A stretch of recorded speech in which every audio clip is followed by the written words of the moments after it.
আসসালামু আলাইকুম, কি অবস্থা সবার? এটা হলো ইনফিনিক্স GT30 Pro। ইনফিনিক্স এর GT সিরিজ এই প্রথম বাংলাদেশে লঞ্চ হচ্ছে এন্ড GT সিরিজ নিয়ে বাংলাদেশে হাইপ কিন্তু মোটামুটি ভালোই, কারণ অফিসিয়াল গেমিং ফোন বাংলাদেশে খুব কমই রয়েছে।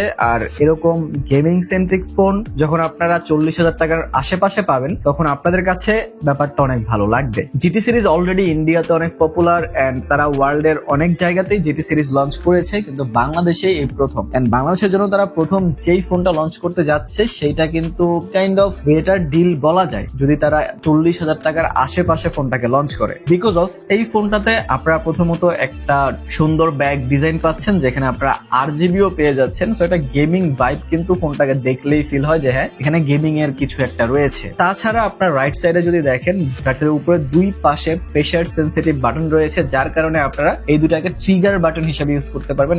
এটা দিয়ে আপনারা গেম টেম কিন্তু খেলতে পারবেন খুব ভালোভাবে। এটা আমার একটা ফার্স্ট ইমপ্রেশন। আমি আরো ভালোভাবে ফোনটাকে দেখে এন্ড এটাতে গেম টেম খেলেও আপনাদেরকে দেখাবো যে এই প্রেসার সেন্সিটিভ বাটন কিভাবে ইউজ করা লাগে এন্ড কতটা বেটার আর কি এটা। তাছাড়া ক্যামেরা মডিউলটা আমার কাছে পছন্দ হয়েছে এন্ড এই বাজেটে আপনারা মিডিয়াটেক ডাইমেনসিটি 8350 আলটিমেট চিপসেটটা পাচ্ছেন। এটা কিন্তু 5.5G চিপসেট। সো যদি বাংলাদেশে 5G আসে, মনে হয় না আসবেও তাড়াতাড়ি, তাহলে কিন্তু আপনারা 5G এই ফোনটাতে ইউজ করতে পারছেন। সো এইটাও একটা ভালো ব্যাপার। তো আজকে ফুল ভিডিওতে এইটা নিয়ে আলোচনা করব। তো হ্যালো গাইস, কেমন আছেন সবাই? আমি রবিন, আপনারা দেখছেন মোবাইল বাড়ি। তো চলুন শুরু করা যাক। তো শুরুতে যদি আমরা ফোনের ডিজাইনটা নিয়ে কথা বলি, তাহলে ফোনের ডিজাইনটা আমার কাছে পছন্দ হয়েছে। ম্যাট ফিনিশিং এর পাশাপাশি একটা স্মুথ ফিল দিয়েছে, যার কারণে যখন আপনারা এটাতে হাত দিবেন অনেক সুন্দরভাবে হাতটা পিচ্ছিল হয়ে চলে যাবে আর কি। সো কাভার ছাড়া এই ফোনটাকে ইউজ করলে অনেক স্লিপারি মনে হবে, কারণ ব্যাক প্যানেলটা অনেক স্লিপারি তারা করছে। যদিও গ্লসি না, যার কারণে ফিঙ্গারপ্রিন্ট ক্যাচ করে না, এটা একটা ভালো ব্যাপার। কিন্তু স্টিল এই ফোনটাকে দেখে কিন্তু একটা গেমিং ভাইব আপনাদের আসবে। অনেক বেশি ফিউচারিস্টিক এন্ড অ্যাগ্রেসিভ লুক এই ফোনটাতে দেওয়া হয়েছে। তাছাড়া RGB লাইটিং করা হয়েছে, 4টা জায়গায় RGB লাইটটা জ্বলে এন্ড এইটাও কিন্তু কাইন্ড অফ বেটার ফিল হয় দেখতে। সো এটা নোটিফিকেশন লাইট হিসাবে ইউজ করা যাবে। আপনারা যখন কোনো নোটিফিকেশন আসবে তখন এটা জ্বলবে, আর যখন আপনারা চার্জ করবেন বা জ্বালা রাখার চেষ্টা করবেন তখন কিন্তু আপনারা এটা করতে পারবেন। তাছাড়া ক্যামেরা মডিউলের যে জায়গাটা সেটা আমার কাছে পছন্দ হয়েছে। ক্যামেরা মডিউলের 4-5টা মেটাল বিল্ড করা এন্ড মাঝখানে যে গ্লাসটা দিয়েছে, যদিও একটু বাম্প রয়েছে, ক্যামেরা বাম্পটা একটু বেশি বলা চলে, বাট স্টিল দেখতে কিন্তু খারাপ লাগছে না। তাছাড়া এখানে 108 মেগাপিক্সেল আপনারা ক্যামেরা পাচ্ছেন। ক্যামেরা আমার মনে হয় না এত বেটার, কারণ এত টাকায় আপনার 108 মেগাপিক্সেল থাকলেও সেকেন্ডারি সেন্সরটা দিয়েছে সেখানে কিন্তু আলট্রা ওয়াইড নাই। সো এটা একটা খারাপ বিষয়। এত টাকার ফোনে একটা আলট্রা ওয়াইড আমরা আশা করি, বাট স্টিল যেহেতু এটা একটা গেমিং সেন্ট্রিক ফোন, সো ক্যামেরার দিকে এতটা ফোকাস করা হয় না বোঝাই যাচ্ছে। তারপর আমরা ফুল ভিডিওতে এটা নিয়ে আরো ডিটেল আলোচনা করব। এছাড়া যদি আমরা ফোনের আশপাশে নজর দিই, তাহলে বটম সাইডে আপনার একটা স্পিকার গ্রিল পেয়ে যাচ্ছেন, একটা মাইক্রোফোন পেয়ে যাচ্ছেন, একটা সিম ট্রে পেয়ে যাচ্ছেন, যেখানে দুটো সিম কার্ড ইউজ করতে পারবেন আপনারা। কোনো SD কার্ড ইউজ করতে পারছেন না এখানে। তাছাড়া একটা টাইপ সি পোর্টও কিন্তু রয়েছে এখানে। রাইট সাইডে বাটন রয়েছে মোট 5টা, কিন্তু 2টা আসলে বাটন না, জাস্ট হচ্ছে এখানে কিছু সেন্সর লাগাইছে, যার কারণে টাচ করলে এটা আপনাকে বাটন হিসাবে কাজ করবে। তাছাড়া volume rocker and power button আপনারা পেয়ে যাচ্ছেন, কিন্তু লেফট সাইড পুরোটা ক্লিন পাচ্ছেন। টপ সাইডে আপনারা সেকেন্ডারি স্পিকার পেয়ে যাচ্ছেন, JBL এর স্পিকার। JBL এর টিউন করার কারণে স্পিকারের কোয়ালিটি অবশ্যই ভালো। তাছাড়া আপনারা সেকেন্ডারি নয়েজ ক্যান্সেলেশন মাইকও এখানে পাচ্ছেন এন্ড আয়ার ব্লাস্টারও পেয়ে যাচ্ছেন।